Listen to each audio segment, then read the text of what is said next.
सभी को अपना घमंड छोड़ना होगा, जैसा कि राजद ने बिहार में छोड़ दिया है।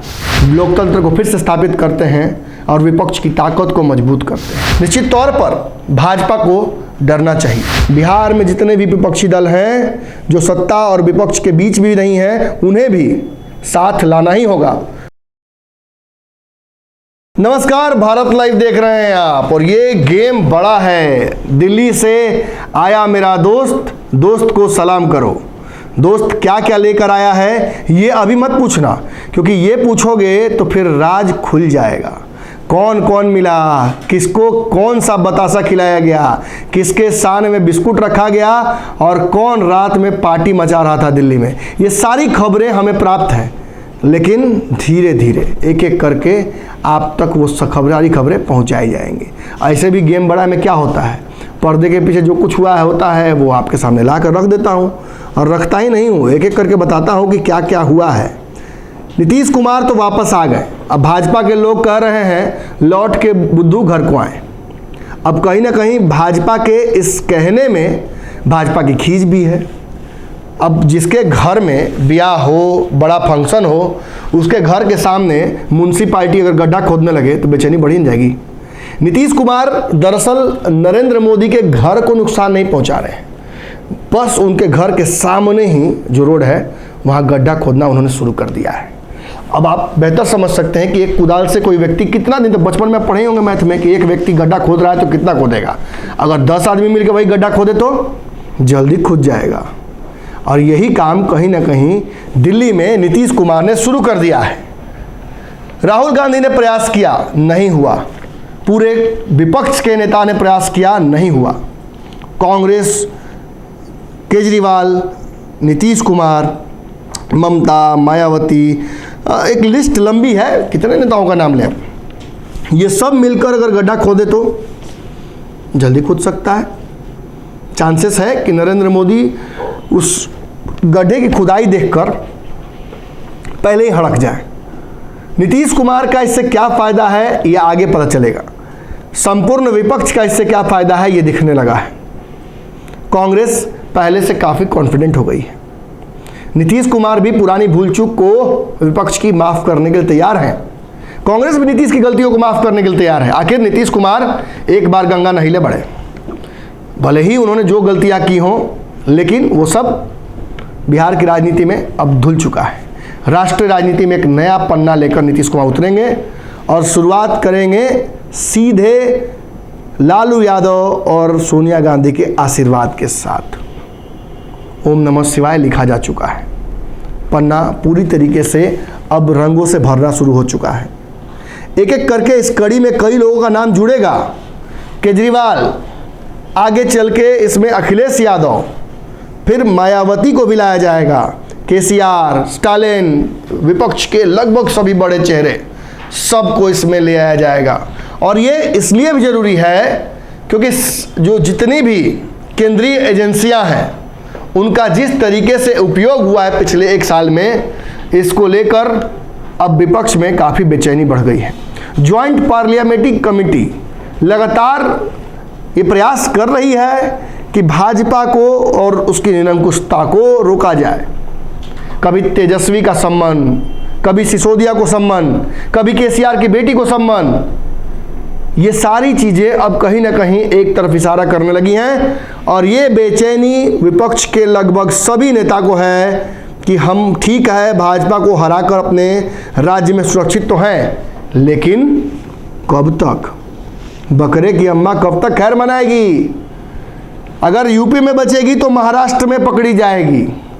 महाराष्ट्र में जिस तरीके से भाजपा ने पर्दे के पीछे से खेला करके सरकार बना ली, कोई बहुत बड़ी बात नहीं थी कि नीतीश कुमार समझ गए वक्त रहते।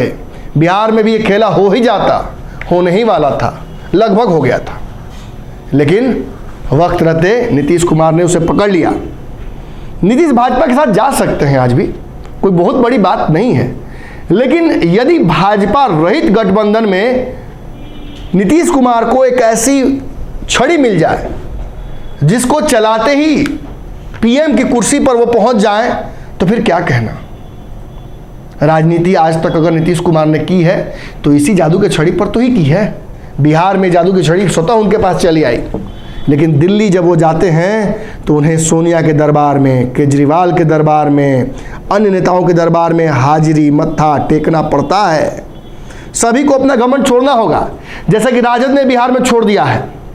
ये नहीं कह रहा हूँ कि तेजस्वी यादव ने कुर्सी छोड़ दी है या तेजस्वी को मुख्यमंत्री नहीं बनना है, लेकिन नीतीश कुमार को आगे बढ़ाने के लिए जिस तरीके से राजद प्रयास कर रही है, उसमें केवल बिहार की कुर्सी प्राप्त करना एकमात्र लक्ष्य नहीं हो सकता है। ये बहुत ही ऑनेस्ट एफर्ट है राजद की तरफ से, और राजद ने नाज़ीर पेश कर दी है पूरे देश की राजनीति के लिए कि कुर्बानी बड़े कौज के लिए कैसे दी जाती है। आज ममता केजरीवाल इन सभी पर एक नैतिक दबाव बढ़ जाता है कि वो भी अपने ईगो को, घमंड को, राजनीतिक कद को त्याग कर इस भाजपा के खिलाफ हो रहे महायज्ञ में अपनी आहुति दें। अब ये सारी चीज़ें होंगी, एक एक करके तैयारियां शुरू हो गई हैं, लेकिन बिहार के दलों का क्या? बिहार में बहुत सारे दल हैं, इन दलों को जोड़ कर रखना है, और कहीं ना कहीं महागठबंधन के बिहार के 7 दलों को आखिर इस अंततः देश भर व्यापी गठबंधन में भी हिस्सादारी देनी पड़ेगी। मांझी को अमित शाह से आज मुलाकात की क्या बेचैनी थी? डी राजा से नीतीश कुमार की मुलाकात का प्रतिफल भी निकला। मांझी जी भी भागे भागे पहुंचे। आगे चल के जो काम बिहार के इस इफ्तार में नीतीश और तेजस्वी का नहीं हो पाया, उपेंद्र कुशवाहा छटक के भाग गए हैं, आरसीपी दूर दूर तक नहीं थे, चिराग पासवान एक जगह पहुंचे तो एक जगह नहीं गए, इन मुकेश सहनी नहीं पहुंचे, इन सभी को भी देखना होगा। लेफ्ट की पार्टियां, कांग्रेस, ये सारे एक साथ हैं, मांझी जी भी साथ हैं, भले ही वो तोल मोल रहे हों, लेकिन बिहार में जितने भी विपक्षी दल हैं जो सत्ता और विपक्ष के बीच भी नहीं हैं, उन्हें भी साथ लाना ही होगा। पप्पू यादव पहुंच जाते हैं, ये भी एक नई कहानी कहता है। राजद अपने पुराने जो भी विवाद हैं उन्हें भूलना चाहती है। एक बड़े ध्येय के लिए पप्पू यादव को तेजस्वी स्वीकार करने के लिए तैयार हैं। एक बड़े ध्येय के लिए अपने से छोटी पार्टी जदयू को स्वीकार कर रही है राजद बड़े पार्टी के तौर पर। एक नए ध्येय के लिए कहीं ना कहीं इन सभी दलों ने आपसी जो वैमनस्यता है उसे भी भूला है, और नीतीश कुमार ये बात भूल कर कि चिराग किस तरीके से उन्हें पर्दे के पीछे डैमेज किए थे, चिराग से उनकी कितनी लंबी अदावत रही है, केसी त्यागी के माध्यम से ऑफर भेजते हैं चिराग पासवान को कि आप हमारे गठबंधन में आ जाइए। जब चिराग पासवान इस ऑफर को ठुकरा देते हैं तो एक बड़ा खेल होता है। पटना नीतीश कुमार के लैंड करते ही तेजस्वी यादव और कांग्रेस और जितने भी महागठबंधन के दल हैं पूरा एक्टिव हो जाते हैं। एक नई रूपरेखा आंदोलन की तैयार होती है, और कैसे भाजपा को रोकना है इसकी तैयारी शुरू हो जाती है।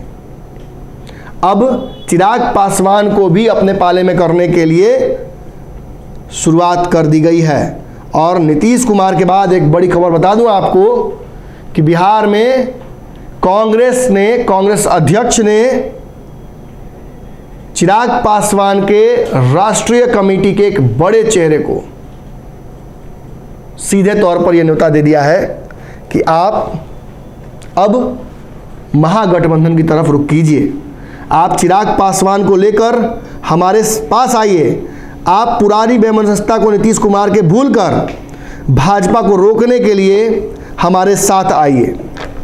जिसकी बात मैं कह रहा हूं वो एक बड़े चेहरे हैं, मुस्लिम चेहरे हैं, चिराग पासवान की पार्टी के राष्ट्रीय महासचिव हैं और असम के प्रभारी भी हैं। आप बेहतर समझ सकते हैं कि मैं किसकी बात कर रहा हूं। उन्हें फ़ोन आता है अखिलेश सिंह का, और अखिलेश सिंह कहते हैं कि देखा आपने ना दिल्ली में हमने किस तरीके से शक्ति प्रदर्शन किया, सारे लोग एक हो रहे हैं, आप पीछे क्यों हट रहे हैं, भाजपा ने आपके साथ क्या नहीं किया, रामविलास पासवान के अपमान को कैसे भूल सकते हैं आप। अब भी वक्त है, आइए एक साथ मिलकर नरेंद्र मोदी को रोकते हैं, इस तानाशाही सरकार को रोकते हैं, जिस तरीके से जो केंद्रीय एजेंसियां हैं उनका दुरुपयोग हो रहा है उसे रोकते हैं, लोकतंत्र को फिर से स्थापित करते हैं और विपक्ष की ताकत को मजबूत करते हैं। अभी नीतीश कुमार पटना पहुंचे नहीं और ये सारी बातें हो गई। निश्चित तौर पर इस बार जो महायज्ञ, अश्वमेध यज्ञ विपक्ष शुरू कर रहा है, इसमें सभी एक एक करके अपनी आहुति दे रहे हैं, पर्सनल व्यवस्था त्याग रहे हैं, ईगो त्याग रहे हैं। निश्चित तौर पर भाजपा को डरना चाहिए। नरेंद्र मोदी को 2024 के चुनाव लड़ने से पहले, रणनीतियां बनाने से पहले, कोई एजेंडा तय करने से पहले इस बारे में अब बहुत गंभीरता से सोचना चाहिए। बिहार ने जब इंदिरा गांधी को उखाड़ दिया तो नरेंद्र मोदी को भी उखाड़ने की ताकत रखता है। और बिहार से इस यज्ञ के छोटे से हवन कुंड में एक छोटी सी चिंगारी कब देशव्यापी जन आंदोलन का रूप ले ले, ये बस आप और हम देखकर अंदाज़ा ही लगा सकते हैं। लगातार हमारी कमेंट्री जारी रहेगी। आप भी भारत लाइव से जुड़े रहें। इसी तरीके से खबरें और खबरों के पीछे की खबरें आप तक पहुंचते रहेंगी। धन्यवाद। अगर ये वीडियो पसंद आई और वह बिहार के राजनीति और बिहारियत से सरोकार रखेनी तो सब्सक्राइब बटन दबा के चैनल के सब्सक्राइब कर ली। ओजे एगो घंटी बा, ओकरा बटन दबा देला से कुल सटीक और मारक खबर रुआ मुफ्त में मिल जाई। अगर रुआ पत्रकारिता के हमनी के नया प्रयोग में सहयोग कर चाहतानी तो ज्वाइन बटन दबा दी। पेटीएम नंबर नोट कर ली 9386816700। धन्यवाद।